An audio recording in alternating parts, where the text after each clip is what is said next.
আসসালামু আলাইকুম প্রিয় ভিউয়ার্স, সবাই কেমন আছেন?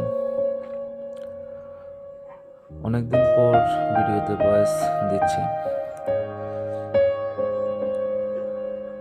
2026 উদ্দেশ্য করে কোরবানির জন্য আমি গরু অলরেডি 19টা তুলেছি। আমার 20টা শেড রয়েছে, এর মধ্যে একটা গরু বাকি আছে। ইনশাল্লাহ রোজার মধ্যে হয়তো এই গরুটা তুলব। সবাই দোয়া করবেন। আর খামারটা আমি শুরু করেছিলাম সেপ্টেম্বর 2025 থেকে। এর মধ্যে আমি হান্ডিসার গরু আমার 9টা ছিল। 9টার মধ্যে আমি আলহামদুলিল্লাহ ভালোই প্রফিট করেছি। 3 মাসের প্রজেক্টের জন্য তুলছিলাম ওগুলা।